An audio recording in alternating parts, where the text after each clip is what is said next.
Welcome back to World War Live. I'm your host, Conrad Franz, joined by nobody. It's me. Let me know if you can hear me. Apologies if there's any microphone issues. I'm kind of rushing here, but it's good to be here with everybody. I shaved the beard, so that's different. Kept the mustache. Not sure how I feel about it, but let me know if my audio is all good. If you can't hear me, I don't want to start going off before my audio is fixed. So good to see everybody here. Obviously, big news, big things have happened since the last time we did this show. As they say, weeks or years go by where nothing happens, and then centuries happen over the course of a few days. So that's what we've been living through here. Of course, there is major updates on the front in the Middle East regarding the fact that the U.S. struck Iran's nuclear facilities in Fordo. Iran responded, and now there has since been a ceasefire agreed between the United States, Iran, and Israel. I guess mostly between Iran and Israel. The United States is the enforcer of the ceasefire, but it's been a long, few days. I've been pouring over the information space, the OSINT sphere, Telegram, all these places. Been trying to keep up with everything going on. So good to be here with everybody. Want to remind everybody to leave a super chat if you want to ask a question. If you want me to talk about something specific, send it in. I will be sure to answer it as soon as is convenient on the stream. Be sure to subscribe at worldwarnow.co, linked down in the description, whether you're listening on YouTube or elsewhere. If you're listening on the World War Now X account, be sure to just check out our page, and it is the link in the bio. So check all of that out.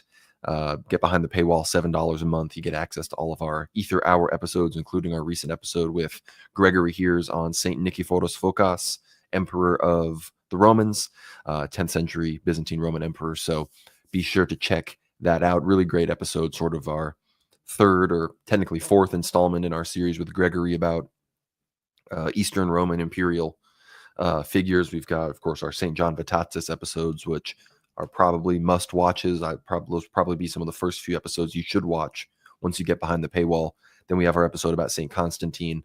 Now we've got our Nikephoros Phokas episode, and we're going to have some big episodes in the future. I'm thinking Basil II, some other very notable Eastern Roman heroes. So get behind the paywall to check all of that out. But I'm sure we're going to play some Ethnogesser later, but it's good to be back here with everybody. Obviously, our show, episode 123, was, I don't want to say bad or anything like that, but I was debating whether or not to go live. We pushed the show recording back from Friday evening, which is when we usually do it. We were either going to go live or we were going to record, and I was like, no, too much stuff's happening. Let's wait till Saturday. We waited. Then about 50 minutes into our recording Saturday evening, the U.S. struck the Fordo nuclear, rather all three of the nuclear facilities. The strike was conducted by the B-2 bombers and the Tomahawk missiles fired from the submarines, which I'm sure we'll talk about more in a second. But that's exactly what went down. So we sort of got news cucked, 50% news cucked, as it were. Sorry.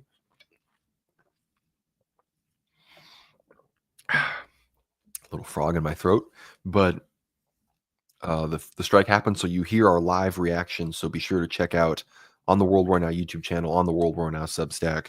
Check out episode 123 of World War Now. We talk about all this stuff, and you hear our live reaction to Donald Trump's strikes on Iran by the United States. So it's a good episode. It's good to check out. I think even though the first half of it, I wouldn't say is irrelevant, it's actually very interesting to hear what we're saying right before and see how it, checks out with what actually happens. So that's what's going on. So I think we're going to be diving right in here. And of course, Trump, he had his clip that's been going viral where he said he was not happy with Israel, not happy with Iran, because of course the ceasefire was technically violated, both in the moments before the ceasefire officially went into effect. Both sides really let it all out. The Israelis unleashed, I think, the most intense barrage of strikes, like over 100 missiles or strikes in some capacity, rained down on Iran in the final hour before the ceasefire. They killed multiple IRGC officials, multiple nuclear scientists. They supposedly struck the Natanz nuclear facility again. And then, of course, the Iranians launched a cluster munition at Beersheba, which I think at this point has killed at least 13 Israelis, I think, civilians. So that is That was the big exchange that occurred there right before. Trump wasn't happy about that. And then I believe right afterwards, a single Iranian missile landed in Israel that had been launched after the ceasefire. And then, of course, Israeli scrambled jets violated Iranian airspace and then struck 3 strikes, I believe, in sort of empty airfields to respond to the Iranian fires. So as of right now, the Israelis sort of have the last word, even though Trump in his statements, which, we'll probably just watch the video here now that I'm thinking about it. Let's just do that. I think I retweeted it or quote tweeted it with something. Yeah, here we go. Let's see what Trump said. React to the image. Alrighty. But reports coming from the region suggest that the sides accuse each other for violating the ceasefire. So I think they both violated it. Yeah, I don't think I'm not sure they did it intentionally. They couldn't rein people back. I don't like the fact that Israel went out this morning at all, and I'm going to see if I can stop it. So as soon as I get away from you, I'm going to see if I can stop it. Okay? Have you spoken to him this morning? How confident are you I think it's been completely demolished. I think the reason we're here is because those pilots, those B-2 pilots, did an unbelievable job. And the fake news, like CNN in particular, they're trying to say, well, I agree that it was destroyed, but maybe not that destroyed. You know what they're doing? They're really hurting great pilots that put their lives in the line. CNN is scum, and so is MSDNC. They're all, and frankly, the networks aren't much better. It's all fake news, but they should not have done that. Those pilots hit their targets. Those targets were obliterated, and the pilots should be given credit. They're not after the pilots, they're after me. They want to try and demean. Iran will never rebuild its nuclear. From there? Absolutely not. That place is under rock. That place is demolished. The B-2 pilots did their job. They did it better than anybody could even imagine. They hit late in the evening. It was dark with no moon, and they hit that target with every one of those things, and that place is gone. But when I see CNN all night long, they're trying to say, well, maybe it wasn't really as demolished as we thought. It was demolished. You take a look at the pinpricks, and you see that place is gone. And I will say, I think CNN ought to apologize to the pilots of the B-2s. I think that MSDNC ought to apologize. I think these guys really, these networks and these cable networks are real losers. You really are. You're real losers.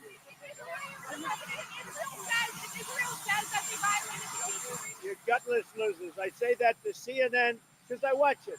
I have no choice. I got to watch that garbage. It's all garbage. It's all fake news. But I think CNN is a gutless group of people, and the people that run it, nobody. So he's talking about the CNN report that talked about how the Fordo facility was not completely destroyed. There's a lot of conflicting reports, of course. The strike itself that we discussed live in episode 123, it was 12 MOP bunker busting bombs delivered by B-2 bombers escorted by F-35s. I believe there were also 30 Tomahawk missiles launched from a submarine in the Persian Gulf. And they claim that the facility was completely destroyed. The CNN report claims that that's not true. And we have more recent quotes here from Mohammad Islami, the chief of Iran's atomic energy organization, who I'm surprised has survived all of these strikes. I guess he might be more well protected than some of these lower level scientists. But he said, this was at 7 p.m. today. We have already established the 3rd nuclear enrichment site in a secure location, and we will activate it soon, and we will begin enrichment activities at the appropriate time. He then said, 1 day before the Israeli attack, a 3rd unknown enrichment facility was established. It will soon be activated to begin enrichment. So I think they mean before the initial Israeli attack on the Fordo facility that then a few days later obviously escalated towards the strike by the United States. I'm not sure if this clip has Trump going off on Israel at the end. We'll see. But we've got some super chats here. $10 from Jonathan Kelly. I wake, I work, I super chat, I repeat. Thank you, Jonathan Kelly. Real soldier here of the movement of the World War Now. society here. So great to have your support, Jonathan. Need more people on that wake work super chat repeat grind, of course, to keep the shekels coming. Just kidding, but thank you so much for your support, brother. Always great to see you in the chat. We've got $7 here from Zach, great friend of the show. Israel is so insufferable. They got their number one hype man dropping F-bombs about them. That's real. We're going to probably see that here in a second. So, children be warned. We got Alan Wong, $8.88. Based number 8 is my favorite number. So we love 8, very holy, powerful Christian number. The Conrad News Network. That's right. CNN, if it wasn't, owned by them boys. So thank you, Alan. Always a big supporter of the show. So $8.88. That's a good super chat number. If anyone's, you want to give more than $2, but you don't know how much to give, $8.88. That's how I know you're a real supporter. We got $5 from Paisios. Hello, Haji Conrad. Do you ever plan on visiting North Korea? It has an Orthodox church. I think it would be cool for you to visit. I'll be honest, I don't really have any plans to visit there. They reopened to Western tourists for like 3 months and then immediately shut it down. And it wasn't even open to Americans. It was just open to Brits and Canadians and some Europeans. And as far as I was aware, they only let people in the northern port town. I'm forgetting what it's called. It's this like Western economy zone where they sort of allow some level of capitalism. And that's where people went. I watched the Mike OK video about it. I thought it was pretty good, but yeah, you can't even go to Pyongyang right now. So even if I was able to go to North Korea, I wouldn't be able to go see the Orthodox Church. So, as much as I support, I don't support regime change in North Korea. I even think there might be some interesting aspects of Juche. Unfortunately, it's not just propaganda that you sort of deify Kim Jong-un. Like, it's way too much of the whole religion thing there is very cooked. It's not. Same with China. As much as we don't support, Western regime change there, they still are, godless communists in a lot of ways. So we have to pray for that. But the fact that they allow orthodoxy, the fact that the Russians have relations there, I think those are the early seeds of something that can come and be fruitful. But I guess we're also in the middle of the New York mayoral election. I don't really know how that's going to go. I assume Zoran Mamdani is going to win in some capacity against Andrew Cuomo. It'd be pretty funny if Andrew Cuomo won, though. We also have Anthony Weiner running for New York City Council against a guy named Harvey Epstein. So really amazing day for Jewish American politics, I think. But new report here as well. I'm sorry, I'm reading through all the latest news on the Iranian nuclear capabilities. This is from the Associated Press. Vice Admiral Brad Cooper, a top U.S. military official, told lawmakers that Iran still possesses significant tactical capability, despite U.S. strikes over the weekend on 3 of the country's nuclear sites. So, again, the claim is that Natanz, Isfahan were destroyed. Natanz also has underground capabilities, that those were destroyed, and that Fordo, with the deep underground facilities under multiple granite mountain peaks, is also completely destroyed. And we were already facing intelligence reports from U.S. insiders, CENTCOM insiders, that were saying that potentially a nuclear device could even be necessary to destroy Fordo. We were talking about that right before it occurred on our latest World War Now episode. So this idea that it's just a sure thing, that even assuming that all the targets hit, and like Trump said, the pilots did exactly like they should have, which again, we don't know. We don't know if every one of them hit. Maybe 1 or 2 of them missed. Even if they did, it's not a guarantee that it's completely destroyed. The tunnels could be caved in. All these things could occur, but if the centrifuges are not destroyed, then the job is not done. And they claim to also have other centrifuges, apparently. So I guess we're going to see. Obviously, there's a chance that the Iranians are bluffing, that there really was total destruction, that they are having to save face. Because at this point, there are also reports, and I find this very interesting. I want to read the exact language so I don't butcher it. Yeah, this is from The Economist, and obviously The Economist literally owned by the Rothschild family in their, investment wing.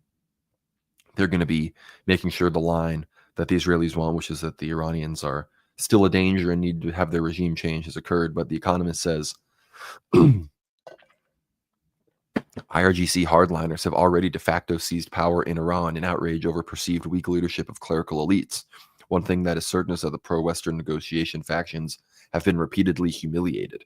So obviously, we have recently heard Pezeshkian saying he's ready to continue to defend Iranian interests at the negotiating table, which very, very interesting political turn of phrase. But besides Pezeshkian himself, I don't have any evidence for this, but it seems that some have asserted on both sides that these new leadership in the IRGC, the Iranian military, and these other internal organizations are now exclusively hardliners, and even people that maybe weren't have now been completely radicalized towards that side of things. And, Zarif and these other reformist characters that were probably behind the Pezeshkian sort of coup after the Raisi, accidental helicopter crash death, which we all are pretty sure was an assassination at this point. If they don't, now those people I think have largely been humiliated, as this said. So we're going to see how that goes if things go back to more business as usual and the Iranians don't actually make good on their enrichment promises and escalate their nuclear development, or perhaps pull out of the nuclear non-proliferation treaty, some of these other things. Then perhaps this is untrue, and we can reliably assume that the establishment, as it were, the deep state of Iran, is still very much in power. But let's watch the rest of this Orange Man clip. Nobody even knows it's been sold so many times, but the people that run it ought to be ashamed. MSDNC, a guy named Brian Roberts, he heads it. He's a disgrace. He's a weak, pathetic disgrace. Israel says that Iran violated the peace agreement and the ceasefire agreement. Do you believe that Iran is still committed to peace? Yeah, I do. They violated it, but Israel violated it too. Are you questioning if Israel is committed? Israel, as soon as we made the deal, they came out and they dropped a load of bombs, the likes of which I've never seen before. The biggest load that we've seen. I'm not happy with Israel. When I say, okay, now you have 12 hours, you don't go out in the first hour and just drop everything you have on them. So I'm not happy with them. I'm not happy with Iran either. But I'm really unhappy if Israel's going out this morning because the one rocket that didn't land, that was shot, perhaps by mistake, that didn't land. I'm not happy about that. You know what? We basically have two countries that have been fighting so long and so hard that they don't know what the fuck they're doing. Do you understand that? Do you have to respond in Iran?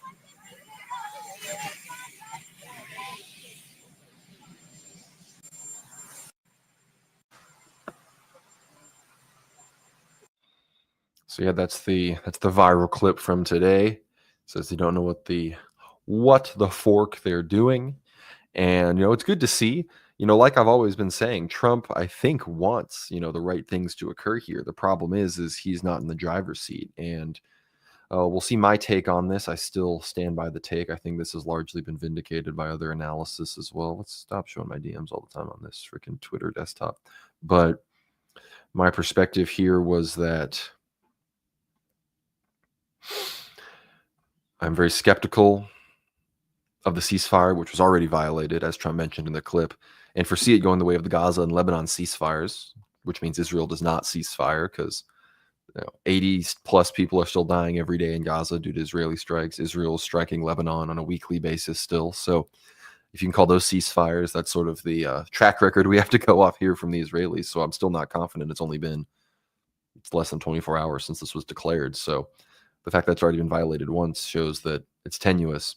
But then I say, however, if Israel was indeed compelled to back down in some capacity, it was for no other reason than Iran's missile strategy of draining Israel's interceptors slowly and then increasing the barrage sizes. The ceasefire holding is an Iranian victory that I can't imagine the Israelis are interested in handing over.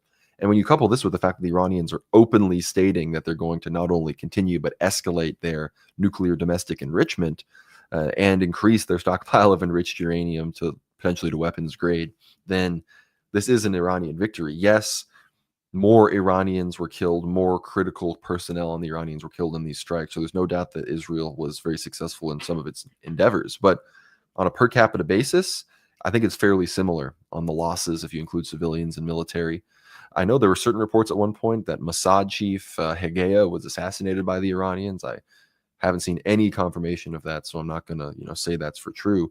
But the situation on the missile war is that the Iranians effectively have a victory here. They were able to secure Israel ceasing fire for them to agree to stop striking them with, U.S. guarantee. Clearly, Trump actually seriously pressuring Israel. The reports are that he raised his voice with Netanyahu. That Netanyahu wasn't allowed to talk very much on the phone. No idea if that's true. I'm frankly a little bit skeptical, but that's supposedly what went down. And now Netanyahu is, even though he is he's sort of disagreeing with Trump on the total destruction narrative. I think he would agree with the CNN report for obvious reasons.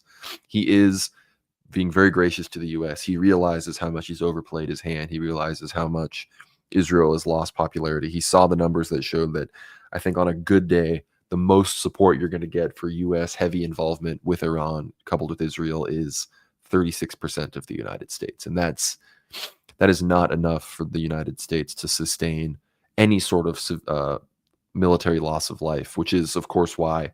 And now the rumors, of course, come that this is from antiwar.com here. Trump thanks Iran for early notice on retaliatory attack on U.S. base in Qatar. The president signaled the U.S. will not respond to Iran's counterattack. President Trump on Monday thanked Iran for giving the U.S. notice of its plans to launch a retaliatory attack on the U.S.'s Al Udeid base in Qatar, saying it prevented casualties. Iran's military launched the attack on the U.S. base in response to the U.S. bombing of 3 of its nuclear facilities. Trump called the Iranian retaliation weak, suggesting he's not planning to respond. Iran has officially responded to our obliteration of the nuclear facilities with a very weak response, which we expected and have very effectively countered. There have been 14 missiles fired, 13 were knocked down, and 1 was set free because it was headed in a non-threatening direction, Trump wrote. I'm pleased to report that no Americans were harmed and hardly any damage was done. Most importantly, they've gotten it all out of their system, and there will hopefully be no further hate. I want to thank Iran for giving us early notice, which made it possible for no lives to be lost and nobody to be injured, the president added. Trump said that now Iran has the chance to proceed to peace and harmony in the region, that he will enthusiastically encourage Israel to do the same. In another post, Trump also noted that there were no Qatari casualties. Regarding the attack today at the American base in Qatar, I'm pleased to report that in addition to no Americans being killed or wounded, no Qataris were killed either. Trump's comments aligned with media reports that said Iran gave notice to Qatar ahead of the attack. The incident was similar to the U.S.'s assassination of Iranian General Qasem Soleimani, when Iran launched a similar retaliatory attack on a U.S. base in Iraq and the U.S. didn't respond. However, pretty sure in the response to Soleimani, the attack led to 100 American servicemen being injured. No one died, which I don't know how they calculate that. How we want to injure a lot of people. I think they might have injured more people than they intended. And I think maybe if anyone died, the U.S. covered it up so they wouldn't be pressured into responding. But there was a much stronger Iranian response. But I think the key difference here is that in theory, I don't know if it's true, but the Iranians can claim that no personnel were killed in the B-2 strike. They can claim that no Americans were killed in the strike on the Qatar base, but they did respond hard on Israel. They killed over a dozen Israeli civilians immediately in response to the American strike. So I think they were smart to keep the focus on Israel. If anything, it would have maybe even been smarter to not even strike the American base at all and just dramatically ramp up the strikes on Israel, maybe explicitly try to destroy all of the U.S. THAAD missile groups there or any other American personnel specifically in Israel. That might have been more effective. But I think Iran did want this ceasefire in some capacity. Perhaps they know, the fact that they're continuing enrichment, they must know that this battle isn't actually over against Israel. So they know they need some time to restock and beef up again their missile capabilities, which I'm sure have taken a massive hit based on the huge Israeli air campaign. But the fact that over a few days, the Israeli interception rate went from 90% of Iranian missiles being intercepted over Tel Aviv, over Haifa, over all these places to 65% and then to 50%, that was devastating. They realized that even with all the hubris of the Israelis and with the Likudniks, I think more than others willing to sacrifice even Jewish lives, they realized it wasn't sustainable. Netanyahu realized I don't think he could politically withstand it. Between all of his domestic unpopularity and the movement against him, everything going on in Gaza, he realized that they needed to stop and that people were, again, that combined with his lack of domestic support in America, they realized they were going to run out of interceptor missiles, and if the U.S. wasn't willing to actually overthrow the Iranian regime, then they needed a ceasefire. And that's the big, people are saying, oh, nothing ever happens. Well, it's already Trump's calling it the 12-day war. 2-3 days ago, Trump was openly calling for regime change in Iran, saying total surrender. There needs to be regime change. If the regime in Iran is not making Iran great again, then we need to have regime change. And then now he's saying he doesn't want to remove the Ayatollah. So at a certain level, the Americans also have had to back down. They also lost if their objectives were at any point to actually destroy the regime. The Ayatollah has survived. Pezeshkian is still alive. Abbas Araghchi is still alive, despite the fact that they did try to kill him. So that's sort of the situation that we're in right now. And the question becomes, will Israel try to escalate this again, or are the next escalations in the Third World War going to be on other fronts? And I think if you notice what I've been saying on X, if you scroll my timeline, if you see what I'm saying on Telegram, and of course, if you listen to the show, you have all these MAGA copers, these people saying like, oh, there's not going to be boots on the ground. All the panicins, as they're calling them, were freaking out. It's like, well, I never predicted boots on the ground. I never even predicted that it would necessarily even escalate to where the U.S. was the primary perpetrator of the war against Iran. The prophecies all talk about Erdogan falling and other escalations occurring in Russia and other places in the aftermath of these strikes and the Israeli-Iranian back and forth. So we're watching for that next. The situation in Turkey, obviously, Trump is in Europe right now, meeting with NATO, meeting with Erdogan specifically. That I think now that this thing has supposedly been dealt with, Trump is going to turn hard to dealing with the Russia-Ukraine situation, which is also escalating still. Huge drone barrages every day, some of the biggest drone barrages of the entire war, hundreds on either side going back and forth. Trump is going to try to, I wouldn't be surprised if he's talking to Erdogan about using Turkey and that lever to try to pressure Putin even more, which, again, as Trump is getting more and more frustrated with Putin, just as he was getting more frustrated with Netanyahu, ironically enough, I would not be surprised if he starts leaning on Erdogan, which could start pushing Turkey in the direction that we all know that it's going to go, towards direct confrontation with Russia. Because Trump is huge friends with Erdogan. He supported Erdogan. He supported him against, this almost coup level protest in favor of Imamoglu and this other thing. So I think Trump and Erdogan, it wouldn't surprise me if, before in Trump's final term and Erdogan's twilight hour, they sort of link up. And then when Trump, in some capacity really falls off, perhaps after the midterms, it wouldn't surprise me. And then Erdogan, when he dies or falls out of power sometime very soon, that's when things will really start to escalate against Russia, because the West will be regrouped. Mark Rutte, NATO chief, is already openly talking about how Europe needs to dramatically escalate and expand its capabilities, because they want to not only basically openly saying, what did he say? He basically has been saying what we've been saying on the show, that if China decides to move on Taiwan and escalate in the southeast, the Pacific, then we're going to have to be called on to deal with Russia, and Russia's going to escalate there to tie us up, as it were. He literally says, we also know there is a risk that if the Chinese try anything with Taiwan, Beijing would call Putin and make sure that their junior partner, Russia, will keep us busy here in Europe. So everybody is sort of understanding the chessboard right now. It's a big game of risk, and people are understanding the alliances and who's going to call in favors in what parts of the world and where the big troop buildups are really going to be. And it's like, oh, Eastern Europe and the South Pacific. Where have we heard that story before, right? Did I miss any? No more super chats. Yeah, but leave a super chat. Thanks everyone for tuning in. Solid crowd here. Be sure to subscribe worldwarnow.co to listen to our latest Ether Hour episode. But I'm looking for that other recent post here that I quote tweeted.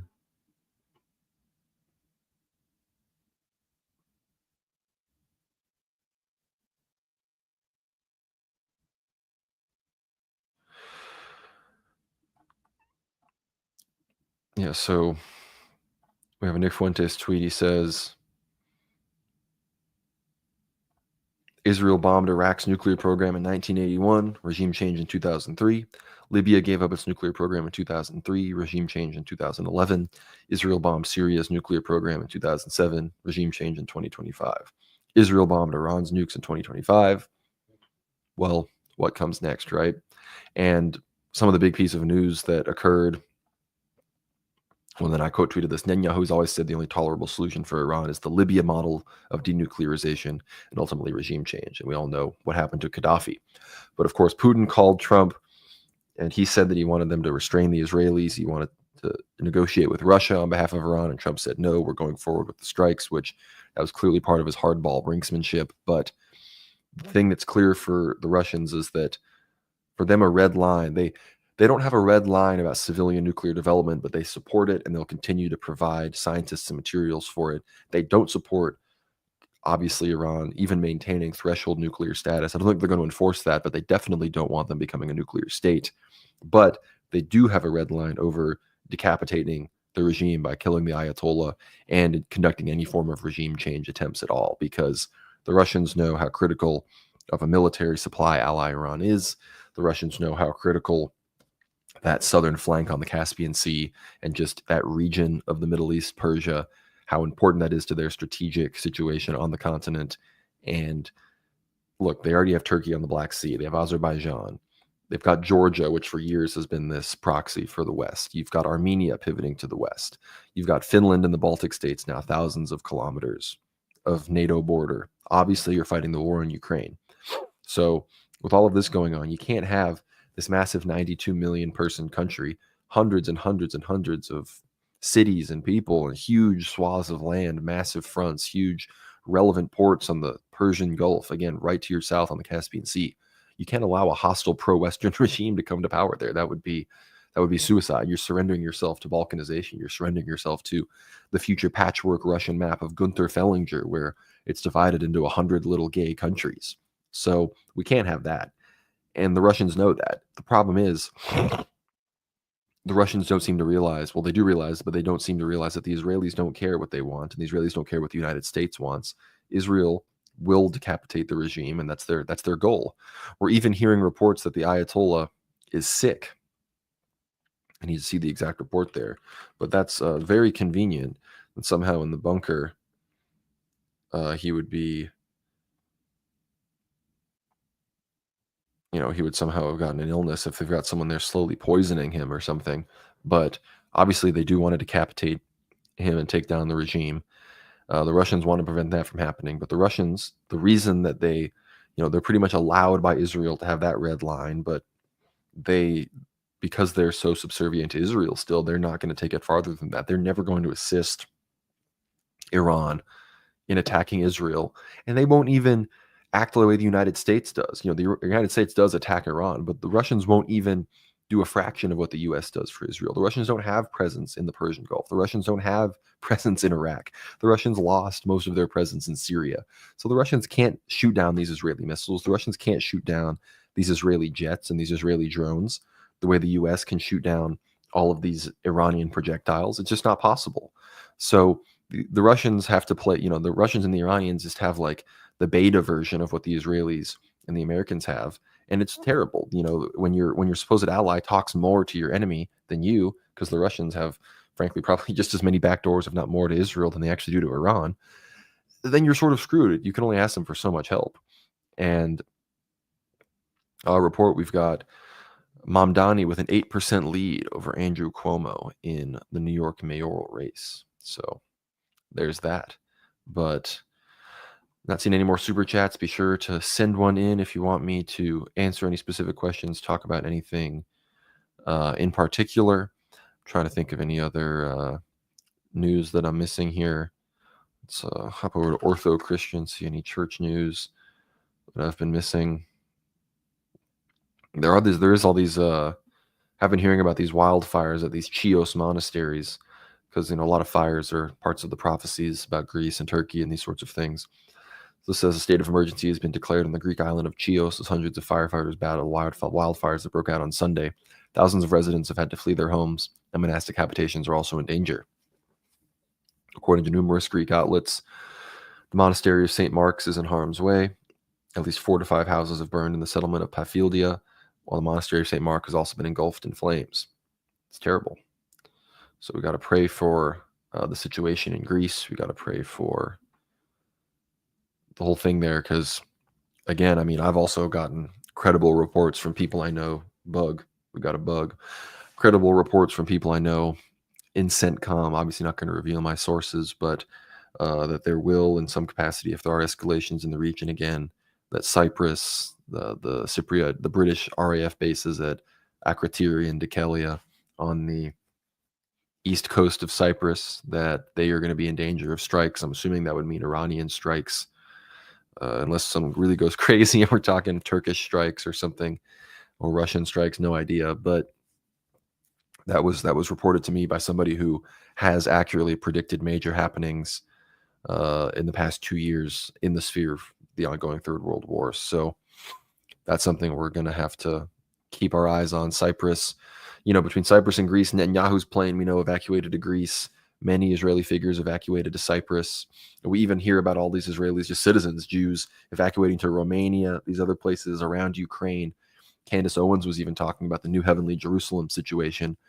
So what if that was happening? What if in their attempt to placate their Iranian and Israeli allies, the Russians, after escalating in Ukraine, after sweeping through, let's say things do escalate again between Israel and Iran, Russia decides to help Iran by escalating in Ukraine, tying down Western forces. And then, because Israel is so threatened, maybe even the Turks get involved, Russia finds itself down at Mount Tabor like St. Philomenos predicted. Let's say Russia is involved in this on the side of the Iranians in some capacity, as Israel is facing a sort of destruction, as the 80-year curse is unfolding. Then Israel as a state is in danger. Putin made it very clear very recently. He said Israel is almost a Russian-speaking state. Over 2 million Israelis speak Russian. Benjamin Netanyahu, fluent Russian. Let's say this goes down. What if Russia offers 2 million Israelis asylum in southern Ukraine? What if Kherson region, Zaporozhye region, northern Crimea, some of these places, not necessarily Donetsk and Luhansk, which are already becoming more and more populated. Donetsk, Luhansk, these are cities of over 1 million people already, but these depopulated Kherson, Zaporozhye regions, literally the centers of New Heavenly Jerusalem, Dnipro, the huge mega synagogue in Dnipropetrovsk. What if Putin and the Russians offer Israelis, 2 million of them, asylum in New Heavenly Jerusalem in Ukraine, as Israel faces a sort of destruction, and as Israel is perhaps they're forced to become a multicultural state. They're forced to become a Jewish Arab united Israeli Palestine, where many Jews aren't going to feel comfortable, and so they're allowed to move to a sort of neo-Pale of settlement, a New Heavenly Jerusalem with its center in Dnipropetrovsk and other major centers in Kherson and these other places. So I know it sounds crazy, and we were talking about that years ago, but a form of a reality that could actually facilitate that very thing is starting to come into being. And you wouldn't have guessed it would happen this way, but it wouldn't surprise me at this point if something like that actually moves forward. We got John D. Rock. He says, what's the prophecy of the icon of the Theotokos that will leave Mount Athos on its own? Oh, well, that's about the Iveron icon. Again, I don't know all the details. Some people have said it's inaccurate, but you will hear about it. So it's about the Iveron icon leaving Mount Athos and then being many earthquakes, and then Athos will ultimately sink into the ocean. There are even prophecies that crazy animals will emerge, even small dragons, flying lizards and such will emerge as all of this occurs. But unfortunately, Athos some say it will sink into the ocean.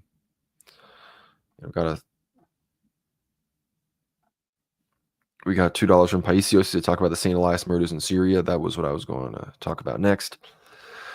This is very unfortunate. This was on Sunday. St. Elias Church in Damascus, the Antiochian Archdiocese, which is terrible because I attend a church named after St. Elias in the Antiochian Archdiocese. So this was a horrible tragedy. Not only that, but thankfully they weren't anywhere near this. They weren't even in Syria. They were in Lebanon, I believe, or Jordan, but I think Lebanon. A whole group of Antiochian seminarians and priests from America, led by Metropolitan Saba of our archdiocese here, were in the Holy Land, in the Levant. And thankfully they weren't near this, but it just shows you how dangerous things are. But this says at least 15 killed. I think at this point it's 22 plus are confirmed killed. It says a suicide bomber affiliated with the Islamic State stormed into a Damascus church during Sunday services, killing at least 15 people in the first major terror attack in Syria's capital since the ouster of President Bashar al-Assad last December. The attacker entered the St. Elias Church in Damascus's Dawila neighborhood, opened fire on congregants, and then detonated an explosive device strapped to his body, according to Syria's Interior Ministry. While officials confirmed that 2 individuals had planned the assault, only one carried out the deadly attack. Initial reports from Syria's health ministry cited 9 fatalities and 13 wounded. The security sources later confirmed the death toll had risen to at least 15. Video footage revealed the devastating aftermath. Inside the sanctuary, blood-stained floors, shattered wooden pews, severely damaged walls. I'm sure you've all seen the videos. We don't need to watch them again. The attack has heightened concerns about dormant extremists networks operating within Syria as the new Islamist-led government works to consolidate control and build trust among the nation's diverse communities. Syrian Information Minister Hamza Mustafa denounced the incident as an act of terrorism that contradicts the nation's shared civic principles and vowed that authorities would intensify efforts to dismantle criminal organizations threatening public safety. The Patriarchate of Antioch issued a statement yesterday. On this day when our Antiochian church commemorates all the saints of Antioch, the treacherous hand of evil struck this evening, claiming our lives, along with the lives of our loved ones who fell today as martyrs during the evening divine liturgy. at the church of the prophet Elias in Dwyla. According to the initial information available at this time, an explosion occurred at the entrance of the church, resulting in the deaths of numerous martyrs and causing injuries to many others who were inside the church or in its immediate vicinity.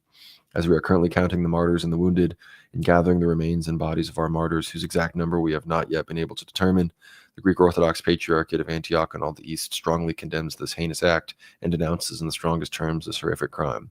It calls upon the responsible authorities to assume full responsibility for what has happened and continues to happen in terms of violation against the sanctity of churches and to ensure the protection of all citizens.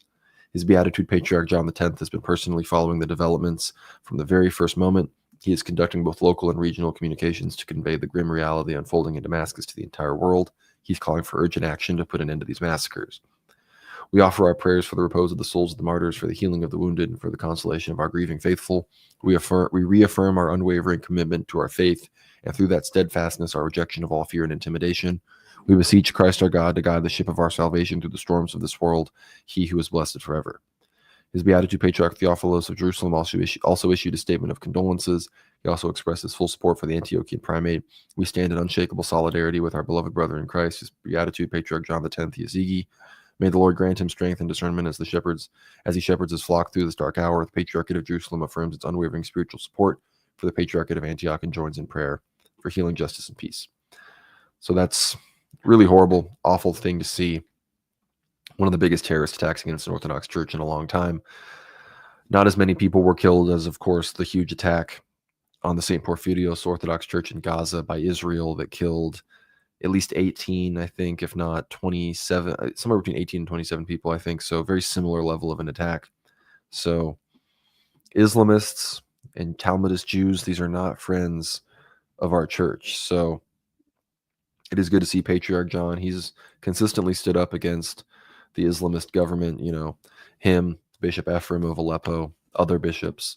Metropolitan Saba here in America has done a good job, raising awareness. So we must ask, these holy martyrs of the church they'll be praying for us. We need to ask for their intercessions. I've already seen lists of all of their names. I'm sure we'll be learning more about them in the future and perhaps learning about the process on, their honor and veneration as martyrs over the next few years. So as much as it's tragic and as much as it's sad to see our siblings in Christ, horrifically torn apart this way during worship, we know that, the seeds of the church are watered by the blood of the martyrs. So ultimately heaven received a victory, and, the forces of evil, what they meant for evil, God is only going to use to burn them 10 times as strongly, for good. So don't lose heart. Don't lose hope. As Patriarch John said, there's no reason to be intimidated or fall to despair, because these things all happen for a reason, right? We've been going for about 50 minutes here. Solid stream, everybody. I want to encourage everybody to subscribe on the Substack, worldwarnow.co. You're looking at it right here. Latest episode, World War Now episode 123. Going to upload this stream to Substack tomorrow, so our Substack only warriors can, of course, hear. Solid response to this episode. People said it was great. Obviously, be sure to check out our Life of Saint Nikiforos Fokas episode with Gregory Hears. Really fantastic episode. Always good to have Gregory on. Going to be having a lot of good guests on in the future. Very soon, we're going to be having Charles Bousman on. That's going to be our next episode, talking about, I guess I should have been soft launching this a little bit harder the past few weeks. Things have just been so crazy, but we're going to be releasing on the World War Now Substack exclusively, at least for now, the first version of the Death of Empire documentary made by Metropolitan Tikhon Shevkunov. It's about the fall of the Russian Empire, the rise of the Bolsheviks, the Bolshevik Revolution, the satanic things that they did to the church. It's all about that. I believe it's a 6 or 8 part or 14. I can't remember how many parts of it. Very long, multi-part documentary, up to 4.5 hours, I think, when it's all put together. And it's English subtitles. We had a world friend of the show help put those together. So we're going to have Charles Bousman on to talk about the documentary, sort of brief everybody on it, soft launch, and then at least initially behind the paywall, and then I think eventually for everybody. But those behind the paywall are going to get access to this first. This is a fantastic documentary made by some very pious traditional people within the Russian Orthodox Church, and for the first time is now available in English. So get behind the paywall, worldwarnow.co. You're looking at it on the screen right now, and you will be the first to get access to this documentary straight out of Russia, available in English for the first time. So thank you so much for being here. Again, any super chats people want to send, be sure to let me have them. We're probably going to play some Ethnogesser in 10-15 minutes here. I'm keeping abreast to everything going on in the news right now. Let's see, anything else on this front, on the U.S. strikes front that we're going to have to discuss. I thought it was interesting that we did have Armenian politics have gotten interesting. Let's just go to the article, actually. Armenian Prime Minister Pashinyan, he has offered to show his penis to the head of the Armenian Apostolic Church. And this is real. This is not fake news. This isn't a joke article. This says OC, that's not The Onion. This is legit. It says Armenian Prime Minister Nikol Pashinyan has offered to show his penis to the head of the Armenian Church, Karakin II, after a priest accused him of being circumcised. Father Zare Ashuria accused Pashinyan of being circumcised in a Facebook post on Monday, comparing him to Judas and implying that he was not Christian. I believe that our Holy Apostolic Church must immediately cleanse itself of those false believers who are traitors to the nation, have dishonored the memory of their ancestors, broken the vow of baptism, and replaced the seal of the Holy Cross with the sign of circumcision, Ashurian wrote. He additionally urged Pashinyan to declare the name of his spiritual father, if that was not Judas, adding that Pashinyan wanted to surpass his spiritual forefather, Judas Iscariot, and called Pashinyan Judas of Ijevan in reference to his birthplace. In a social media post on Tuesday, Pashinyan again addressed Karakin II by his birth name, saying that he was ready to accept Kitriz Nersisyan and his spokesperson, Father Ashurian, and prove the opposite about his being circumcised. Pashinyan also reiterated his question to Karakin II and let him finally answer the question of whether he has broken his vow of celibacy or not. Does he have a child or not? This was the most recent exchange of accusations between the Armenian government and the church in recent weeks. This is messy stuff. Tensions between Pashinyan and the church reached an all-time high after Pashinyan claimed in late May that churches had become storerooms and that clergymen were breaking their vows of celibacy. Pashinyan additionally accused Karakin II of having a child. Pashinyan claimed that he raised the issue, suggesting that he saw a threat to spiritual security as a follower of the Armenian Apostolic Church, while as prime minister he saw a threat to national security. Following Pashinyan's accusations, government-affiliated media circulated a photo and name of Karakin II's alleged daughter. On Tuesday, affiliated published a 7-page document which claimed the opposition's coup plan, yada, yada, yada. Either way, moral of the story is they called him a Jew, and now he's like, I'm not a Jew. I will show you my penis. So that's what's going on right now in the world of the Monophysites. That's what's going on in Armenian politics. So if you ever think things are bad in your country, remember you could be Armenian. You could be your prime minister could be a Shabbos Goy race trader who's now talking to the head of your church about showing his penis. So there's that. We got $2 from Paisios. Will you talk to Metropolitan Ticon about the doc? Well, it would be great if we could. Can't say that I have any guarantees on that. However, I am in the process of potentially going back to Russia sometime this year, in the early fall potentially, which perhaps will allow me to get in touch with more of these characters. So keep all that in your prayers. It would be great to talk to Metropolitan Ticon, although I'm not sure about his proficiency in English to the point where he would be able to do a full, extensive interview. But thank you, Paisios.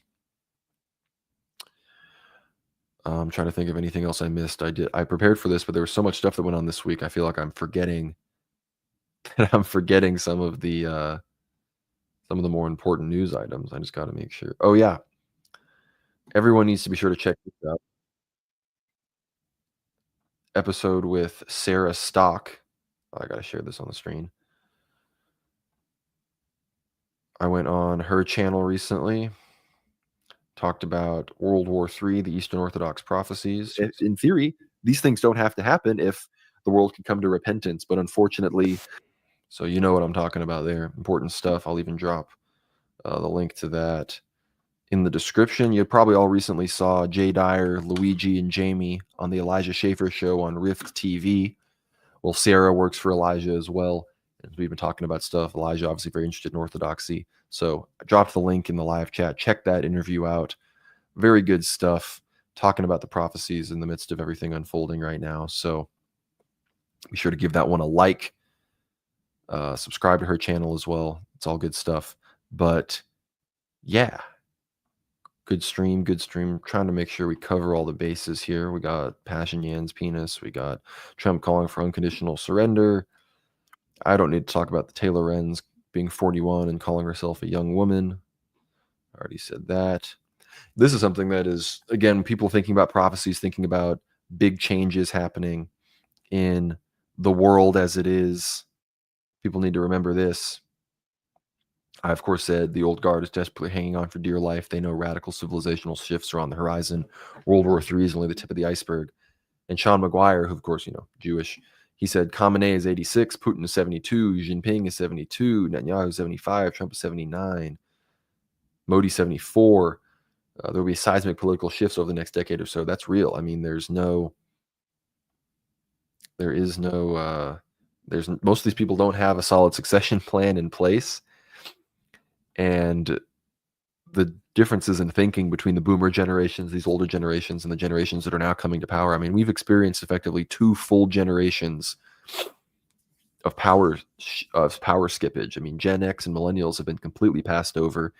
And if the boomers don't start dying soon, Gen Z is going to miss their chance to seize power when they're in their 20s. So we're either going to finally enter into a world where Gen Z is kind of emerging as the generation of control, potentially even Generation Alpha, and it's going to be an extremely heavy shift, probably just as heavy, if not even more heavy than the shift that we saw in the 20th century. Because I feel like these things are going to be exponential, right? You had the Enlightenment and the Reformation compounding on, something like the Bronze Age, and then the time gets shorter in between these revolutions to where then you had the 20th century, the sexual, everything that happened in the 20th century. And then now, after less than 100 years, we're going to have something akin to an even greater revolution involving technology and, of course, social attitudes, and I think political socio-technology as well. So that's where we're at. I think, again, between Putin not having a super solid succession plan in place, it would be great if Medvedev, who had been the president before, if he was the actual heir, that would probably be the best, considering the connections that his wife and others have with very holy people in the church, like Metropolitan Neophytos. But I think, unfortunately, it's probably going to be someone else. I've heard some things behind the scenes about his problems, about issues that Medvedev has, but we pray for him, and I think he fundamentally is a good man and an Orthodox Christian.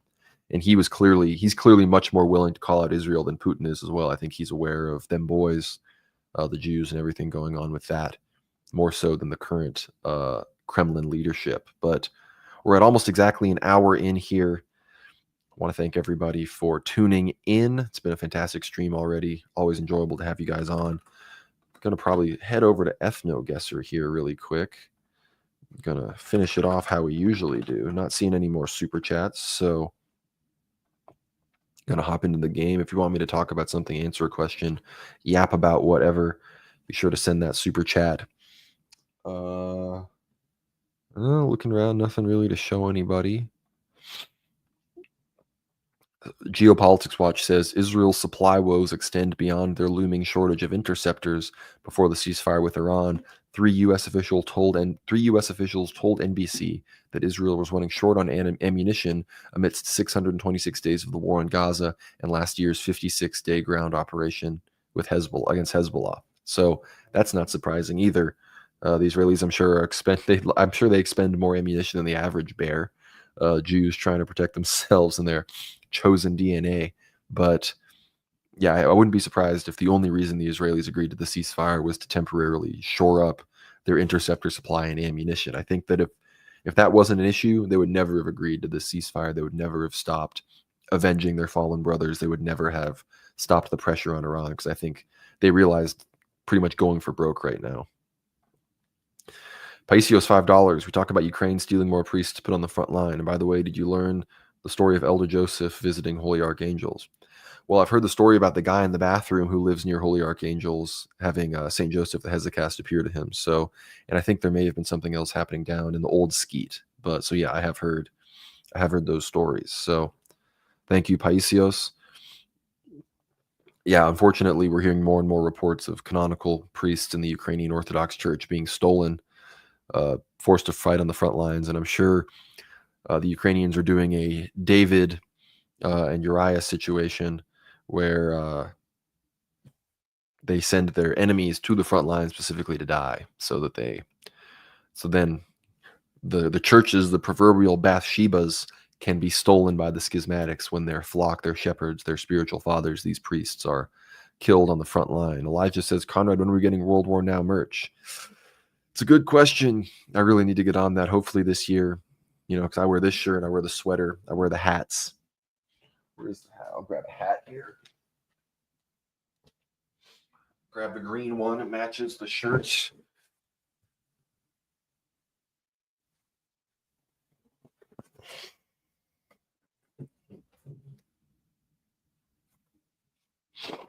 So yeah, hopefully I'll be selling these relatively soon. Said, I was wondering if you tell us the stories. Well, I don't want to tell too many stories. These are things that, don't want to cast pearls before swine. People can hear these things on their own, and I don't remember all the details of those ones. The story I do remember, of course, are the archangels appearing at Holy Archangels Monastery. If people want to check that out on my X account, I have a whole thread about it, about how the Mexican day laborer saw the 12-foot tall archangels Michael and Gabriel appear to him as he was painting the crosses on the monastery gate. And that scene has now been carved into I can show people the thread if they want.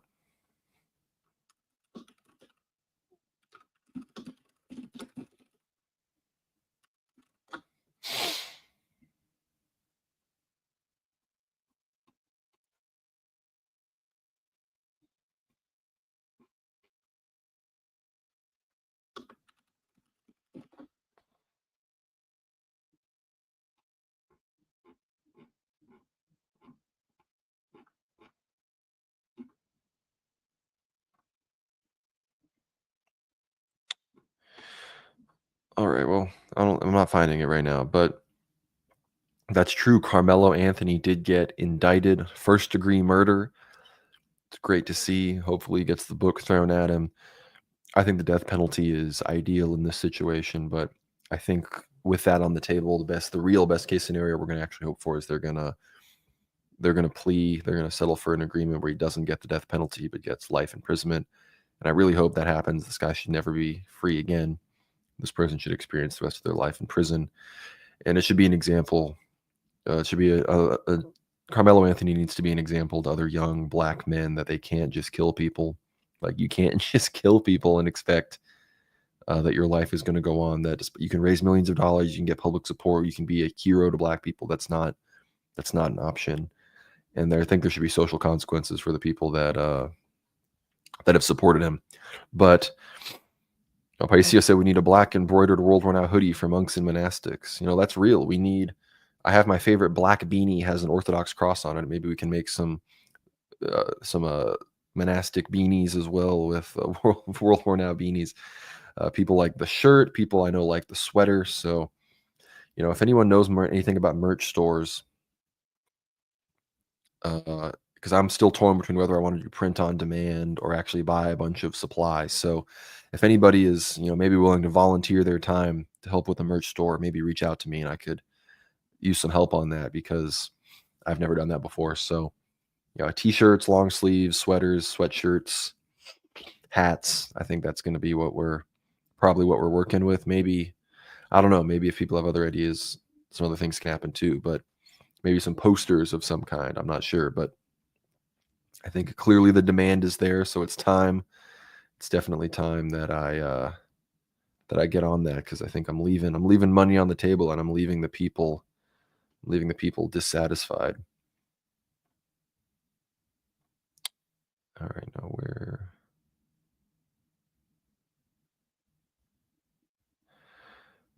just not. Well, there we go. All right, we got Ethnogesser going here. No new super chats, so we're gonna hop right in to the Ethnogesser situation. You're gonna play the daily game. It's been a week. I didn't get to play all week with everything going on, so maybe I'm gonna be out of practice. All right. Now these look like West Africans to me. And if these are on some Polynesian nonsense, if these, not West Africans, I meant East Africans, these look Nilotic to me. But if these are Papuans of some kind, I don't know. If these are Papuans, then I'm kind of cooked. It could be. But I'm almost feeling Somalia, maybe Kenya, Djibouti, Eritrea, this kind of thing. I think I'm going to have to go with Africa.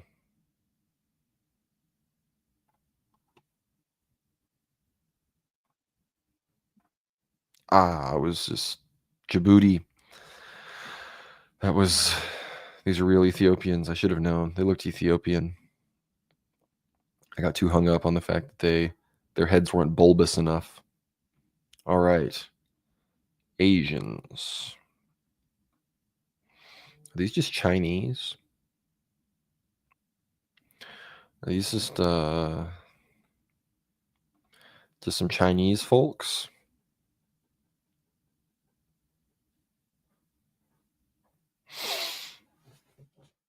Sorry, getting some messages here.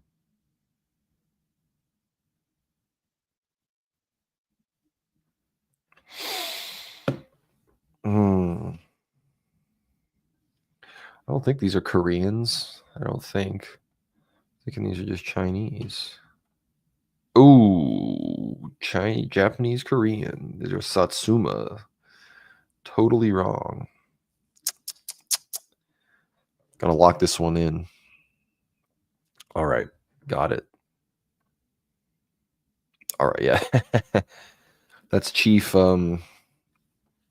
That's Chief Poops with the Buffalo right there. Is who we're looking at. This is like the people that beat Custer at Little Bighorn, right? So thinking here. There we go. Plainids. This is just straight. Yeah, these are your Canadian, Northern American Indians. One of the most obvious I've seen, honestly. One of the easier. All right. If this is South Africa, I'm going to be so mad because I'm tempted to just put like Cameroon, maybe Gabon.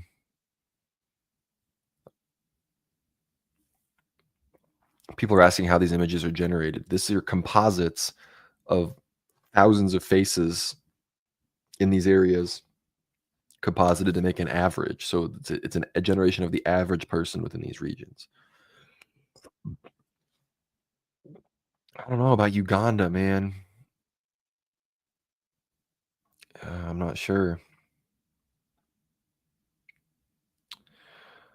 I'm going to go here. Yeah, Rwanda. Hadzas. And what are these Hutus? Yeah, I think these are Hutus that these are the people that committed the Armenian genocide, the Rwandan genocide, and killed all the Tutsis. Not my best game so far. Whoa.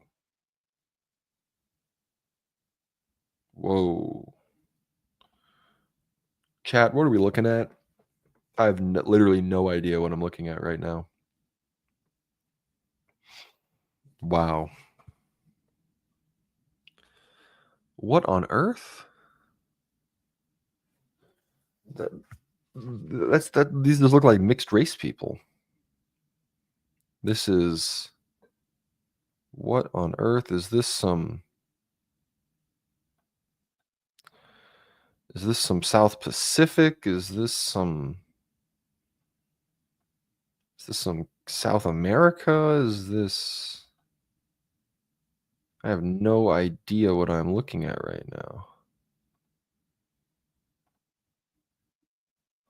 Yeah, this is not Uganda. These people. Someone said that's Terrence Howard on the left. That's what I was thinking as well. He's about to start telling me about, it's magic, man. That's why they call it spelling. He's about to hit me. He's about to hit me with some of that. My goodness. Yeah, maybe Madagascar. That might be the only thing we've got here. Oh boy. The hell is a strand looper? Almost extinct choisinid type, once common among the South African coast from the Cape Colony to the Skeleton Coast. The name derives from the beach bombers who lived mainly on shellfish, probably a proto-choisinid type, very ancient and less specialized. Has vanished as a result of European colonization. However, some individuals of Topnar may still show this type. Yeah, what are we doing, man? That's a deep cut.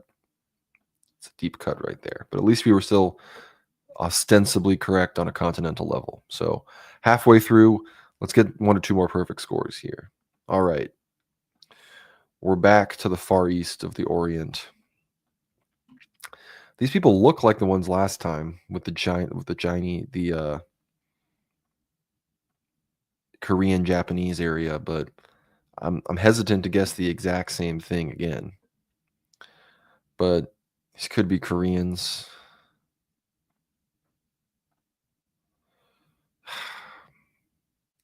Mongolians? These are Gobids? 2705 could be worse. Better than the average score.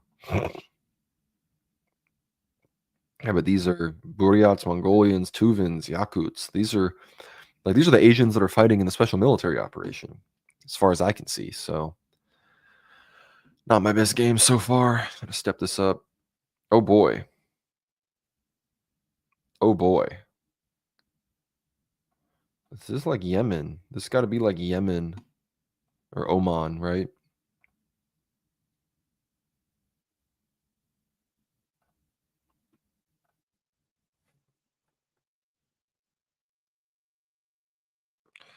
The freaking caliphate, man. The freaking Arab conquest. I just forgot about where the Arabs and the sub-Saharans meet here in Mali. So I assumed, this guy on the left, they looked a little bit Nilotic. They looked like Nilotes with, dang it. Not good. 0 points. I'm going to crash out right now. Rerum Novarum is now projecting that Zoran Mamdani will win the Democratic nomination for New York City mayor. This is the most significant electoral victory for a socialist, Indian, and a Muslim in recent American history. Yep. It's tough, man. The New York mayoral election is cooked because you're either voting for like a brown communist or just like the Jewiest Jew that's ever Jewed. So, and if it's not a Jewy Jew, the Jews, it's a Shabbos Goy. So everyone saw the video where everyone except Zoran was like, I'm going to take my first trip to Israel because, New York City is like, what, 30% Jew? Like, what is it? It's like 40, 50, 60, somewhere between 40 and 60% of the white population of New York is Jewish. Not that they're white, but according to society. So as a true white person, as a white Christian in New York, you are in enemy territory. Oh boy. I'm getting island vibes. I'm getting like dark Tongan. Like these guys, it's like a Tongan, but like blacker. It's kind of what I'm feeling right now. I know they didn't ask for a super chat, so forgive me, all you super chatters. All is vanity, you owe me, but he asked this, I want to address. Just tuned in. Do you believe Zionists will perform an attack on American soil to get the people's hearts back in the fight because they're putting out rumors of Iran sneaking missiles into the U.S.? Would not surprise me at all. Would not surprise me at all.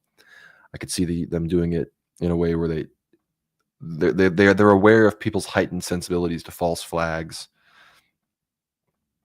So I think they're going to. I think they're going to do it in a way where even people like us would potentially be convinced. So we've got to remain vigilant for sure. But thank you for the question. I don't think these are abos. Yep. Bing, bing, bing. Literally. Oh my gosh. Look at it. Look at it. Literal perfect score.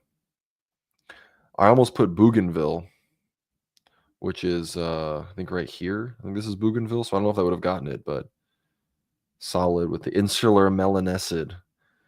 I had a feeling these were Melanesians, so glad to get a solid 5K here. Oh boy. These ones are so hard, man, because this could just be a Romanian, Or this could be like a straight up Turk. So I'm thinking Romanian, Bulgarian, something like this.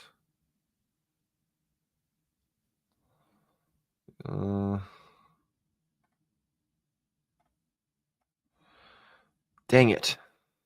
It's just a straight Turk.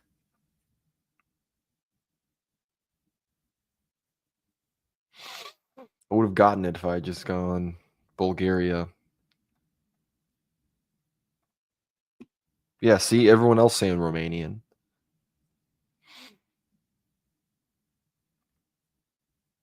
See, these are the people that are going to be affected by the prophecies. I guess these are just Georgians and Armenians. These are like Caucasoids. Oh boy. Why does the guy look like a caveman? The guy sort of looks like, what? This has to be some like Far East Siberia nonsense, I feel. Or like some Tatar shit.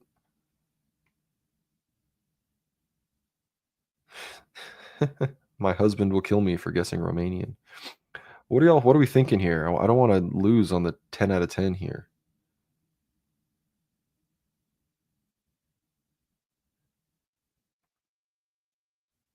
This could be Kazakhs, people thinking? I don't know. They almost don't look... I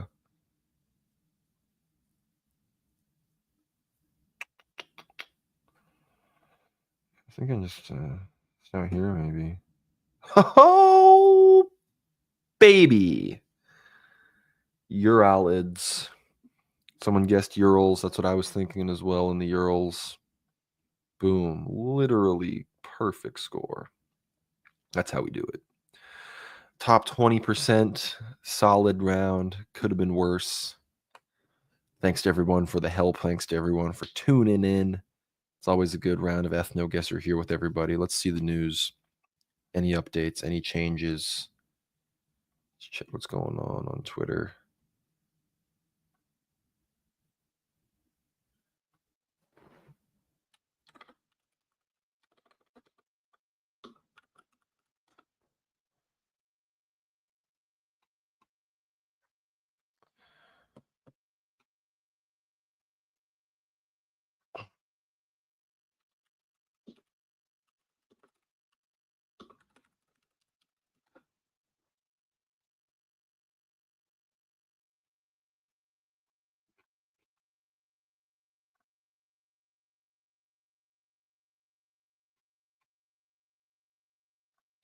Here we go. Someone had asked for it earlier. I don't want to leave anyone hanging. So I'll read this thread that I made about that miracle story at Holy Archangel's Monastery. It says, if you look closely at the carved images on the iconostasis above the icon of the synaxis of the archangels at Holy Archangel's Monastery in Candalia, Texas, you will notice an interesting scene. A man paints a fence while two angels look on. I don't know if you all can see this, but that's carved into the iconostasis. You can see the two figures there, and the shorter man, the two figures are the angels, and the man is painting a fence. It says, in 1998, Elder Ephraim of Arizona purchased land from a Sufi Muslim school / mosque in the Texas Hill Country and established Holy Archangel's Greek Orthodox Monastery. A Mexican worker was painting a new 3-bar cross atop the monastery gate. Here's a picture of the gate. While he was not a church-going man, he was struck by the natural beauty of the hill country around him and began to recite the Lord's Prayer. As he began to pray, he turned around. He was on a ladder and saw two figures in the distance on the road. He turned back to his painting, then immediately felt something come into his presence behind him. The man turned around and saw two radiant youths standing by his ladder, and despite being over 10 feet in the air, their heads were well above his. He was terrified. He described them as having perfectly smooth white faces with glowing fleece hair and bright blue eyes. They both smiled at him. The man closed his eyes in fear, and when he opened them, the figures were gone. He immediately ran and told the abbot of the monastery what happened. The abbot later called his spiritual father, Elder Ephraim, and recounted the story. It seems archangels Michael and Gabriel paid their new monastery a visit, he responded. So the scene was carved into the iconostasis of the main monastery church. So that's the story there. Truly amazing. God is amazing. God does wonderful things for us. He's amazing in his saints, in how he sent someone like Elder Ephraim to create 19 plus, if you count all of them, even the ones outside of Go Arch monasteries across the United States. So Really amazing. Keep everything in your prayers, everybody. I think that's a good way to end the stream. I'm not seeing any new super chats, so if anyone wants to send anything last minute, send it in. But thanks everybody for tuning in. I wanted to encourage everybody to subscribe on Substack, worldwarnow.co. Get behind that paywall. Support the show. I know it's been a big week, so if you support our analysis, if you want to make sure that we can do even more work, maybe more regular live streams, more regular videos, shorter form content, really analyzing these breaking news events as they happen, we're really going to need more people behind the paywall because it's starting to get harder to maintain all of this without having any other streams of income. So really, really appreciate it. I know everyone super chats, that helps a lot, but YouTube does take 30%. We need to maybe get something else set up, but getting behind that paywall and just being a consistent $7 a month, it's really not that much. Being one of those subscribers really is sort of the lifeblood of the show and keeps us going and keeps me able to keep doing this with Dimitri and keeping him compensated for all of his time as someone with a full-time job. So thank you all so much for tuning in. If Moranchuk is going live after this, I'll encourage everybody to go check out Jason's channel if you tune off of this one.